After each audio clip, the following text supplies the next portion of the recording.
Hello everyone, this is Amanpreet Singh and you are watching Technostics. Guys, last video में हम लोगों ने देखा कि कैसे हम बिना मल्टीमीटर से किसी भी रेजिस्टेंस की वैल्यू बहुत आसानी से फाइंड आउट कर सकते हैं। उम्मीद है वो वीडियो आपको पसंद आया होगा। अगर आप लोगों ने वो वीडियो नहीं देखा है तो नीचे डिस्क्रिप्शन में उसका लिंक है, आप वहां से देख सकते हैं या फिर आप इस आई बटन पे भी क्लिक कर सकते हैं। गाइस, वो जो आज का हमारा वीडियो है वो बहुत ही इंटरेस्टिंग होने वाला है, क्योंकि हम एक ऐसी चीज़ के बारे में बात करेंगे जो कि हम अपनी डेली लाइफ में रोज़ बहुत सारी जगह के ऊपर यूज़ करते हैं, और वो है एक रेगुलेटेड पावर सप्लाई। गाइस, हम अपने घरों में मोबाइल फ़ोन को चार्ज करने के लिए, लैपटॉप को चार्ज करने के लिए और बहुत सारे इलेक्ट्रॉनिक इक्विपमेंट्स को चार्ज करने के लिए एक अडेप्टर का यूज़ करते हैं। बेसिकली वो अडेप्टर होता क्या है, उसके अंदर होता क्या है, वो चीज़ें आज हम डिस्कस करने वाले हैं। कैसे वो अडेप्टर हमारे घर में आने वाली 220 वोल्ट एसी को कन्वर्ट करके हमारे मोबाइल, लैपटॉप या फिर किसी और अप्लायंस के लिए सूटेबल आउटपुट वोल्टेज प्रोवाइड करता है। क्योंकि हमारे घर में जो भी इलेक्ट्रॉनिक अप्लायंसेस हम यूज करते हैं वो 5 वोल्ट टू 12 वोल्ट डीसी के ऊपर ऑपरेट करती हैं। डायरेक्टली जो एसी करंट हमारे घर में आ रहा है उसके ऊपर ऑपरेट नहीं कर सकती है। तो इस चीज़ को आज हम डिस्कस करने वाले हैं कि उस अडेप्टर के क्या क्या एलिमेंट्स होते हैं, उसमें क्या कुछ होता है, क्या ऐसी सर्किटरी है जो उस 220 वोल्ट को 5 वोल्ट या 12 वोल्ट डीसी में कन्वर्ट करके हमारे अप्लायंसेस तक पहुंचाती है। तो इसी टॉपिक पे आज हम बात करेंगे। तो चलिए शुरू करते हैं।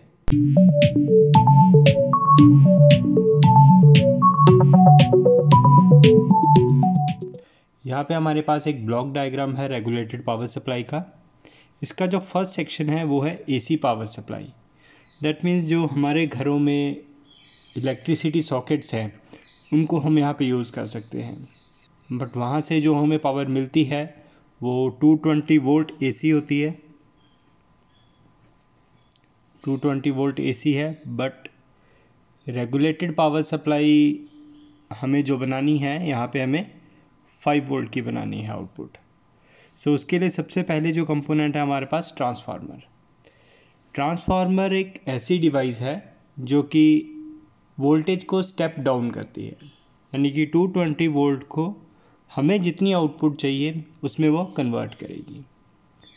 तो अगर हमने 5 वोल्ट आउटपुट बनानी है डीसी में, तो एटलीस्ट जो हमें ट्रांसफार्मर चाहिए वो 9 वोल्ट या फिर 12 वोल्ट का चाहिए होगा। तो ये ट्रांसफार्मर दिखता कैसा है, कुछ ऐसा। ये हमारे पास ट्रांसफार्मर है 12 वोल्ट का।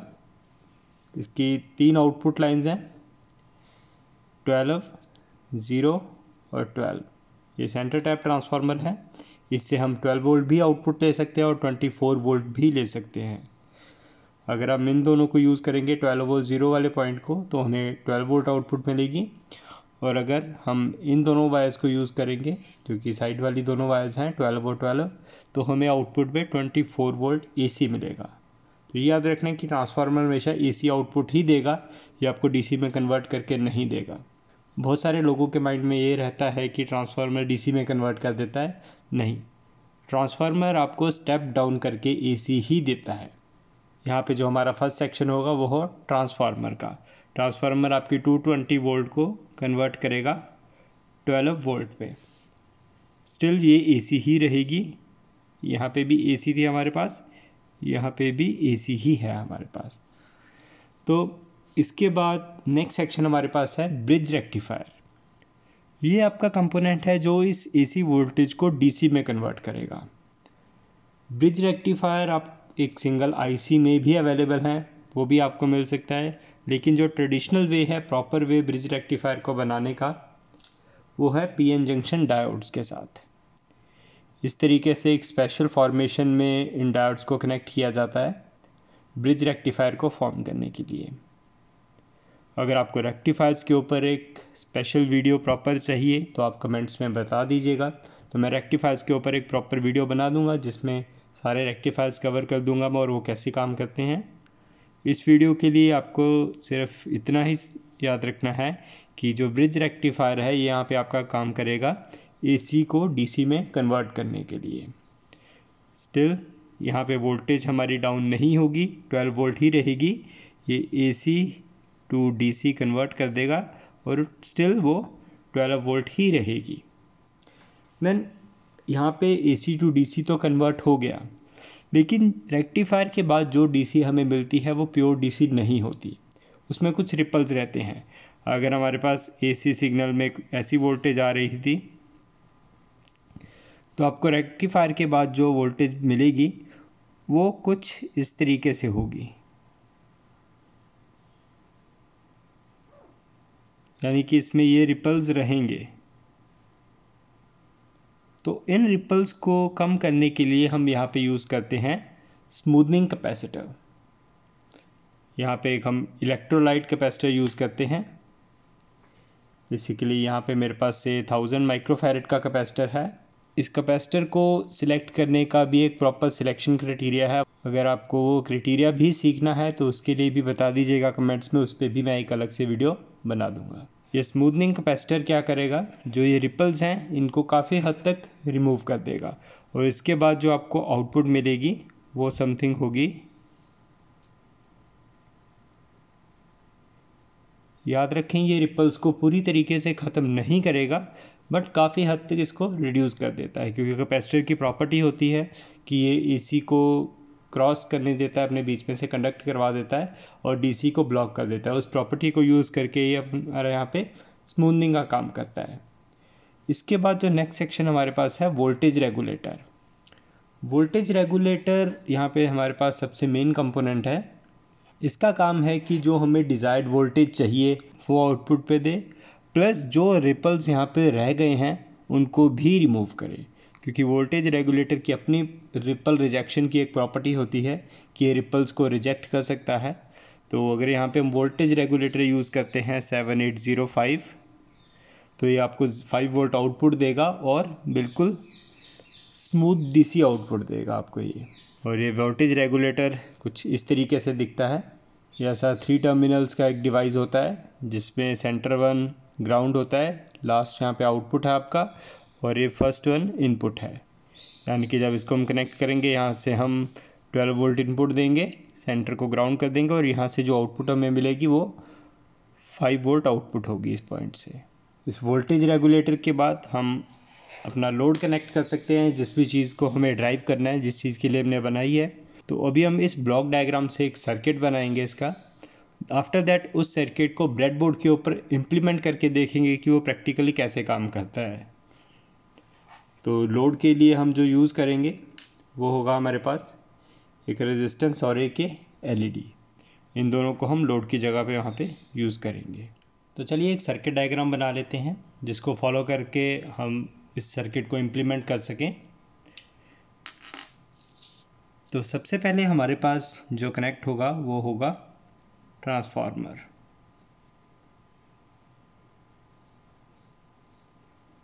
ये ट्रांसफार्मर का सिंबल है। यहाँ से हम AC इनपुट देंगे जो कि 220 वोल्ट का होगा और यहाँ से इन पॉइंट्स के ऊपर हम अपना ब्रिज रेक्टिफायर कनेक्ट करेंगे। तो जैसा कि हमने डायोड के साथ फॉर्मेशन में देखा था, हम यहाँ पे एक ब्रिज रेक्टिफायर बना लेंगे।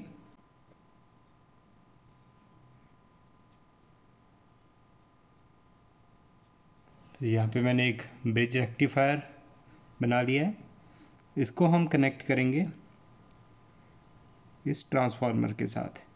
एक ट्रांसफार्मर का पॉइंट हमारा यहाँ पे कनेक्ट होगा और दूसरा जो हमारा ट्रांसफार्मर का पॉइंट है वो यहाँ पे कनेक्ट होगा। तो हमारे पास 2 पॉइंट्स मिल गए इनपुट देने के लिए और इन दोनों पॉइंट से हम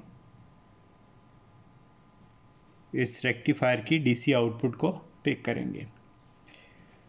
तो रेक्टिफायर के बाद हमारा जो नेक्स्ट सेक्शन था वो था स्मूथनिंग कैपेसिटर का। तो यहाँ पे हम कैपेसिटर लगाएंगे इस तरीके से। यहाँ पे हमने एक कैपेसिटर कनेक्ट कर दिया। इसके बाद नेक्स्ट हमारा जो है वोल्टेज रेगुलेटर।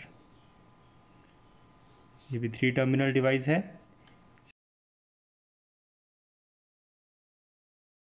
सेंटर वाला पोर्शन हम इसका ग्राउंड से कनेक्ट कर देंगे।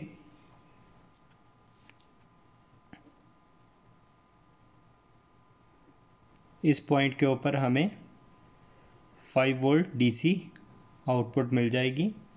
तो अगर हम की वैल्यूज़ फिल करें, यहाँ पे जो रेगुलेटर हमने यूज़ किया 7805 यूज़ किया, यहाँ पे जो 78 ये जस्टिफाई कर रहा है कि एक पॉजिटिव रेगुलेटर है या कि पॉजिटिव आउटपुट देगा, और 05 इसकी आउटपुट वोल्टेज है। यहाँ पे कैपेसिटर जो हम यूज़ कर रहे हैं वो 1000 माइक्रोफेरेड का यूज़ कर रहे हैं। अगर हमने अभी लोड के लिए जो रेजिस्टेंस और एलईडी लगानी है चेक करने के लिए, तो उसको हम यहाँ पे कनेक्ट कर सकते हैं।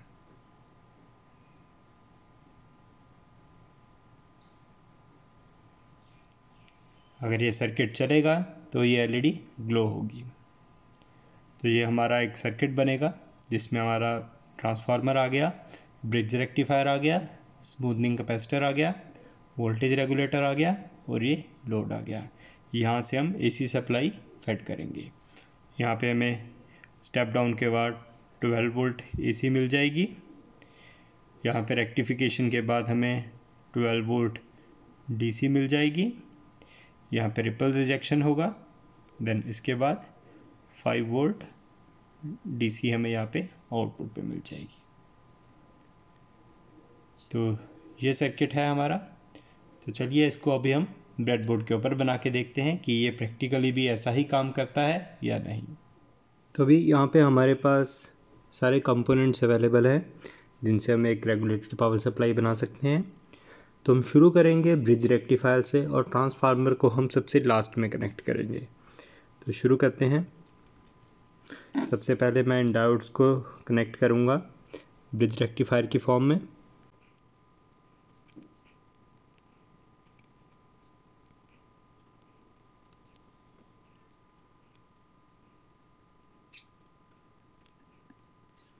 तो मैंने डायोड्स को कनेक्ट कर लिया है, हमारा ब्रिज रेक्टिफायर रेडी है। इसके बाद जो नेक्स्ट हमारा कंपोनेंट है वो है कैपेसिटर। तो अभी हम इस कैपेसिटर को कनेक्ट करेंगे।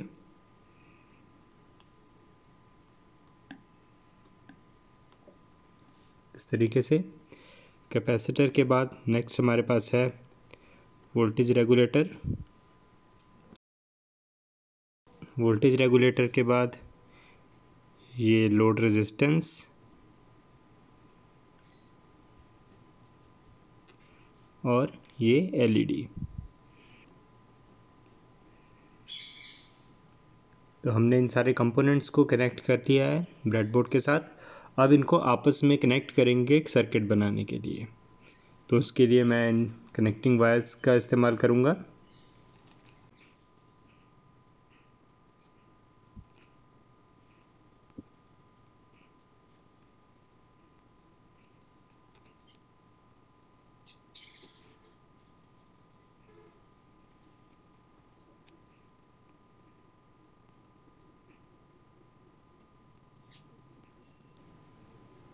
तो ये हमने सारे कनेक्शंस कर लिए हैं।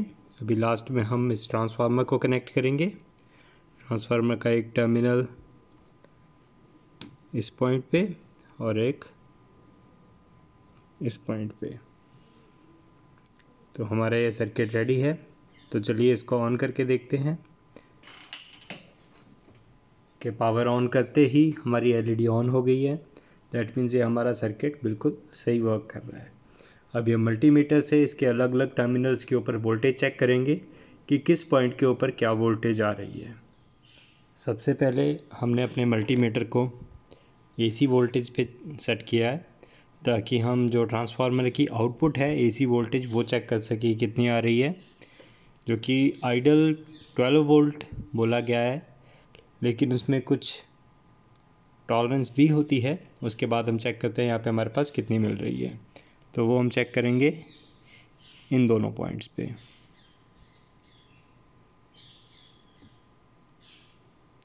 यहाँ पे आप देख सकते हैं यहाँ पे हमें 10 वोल्ट मिल रही है क्योंकि इसकी 20% की टॉलरेंस हो रहती है।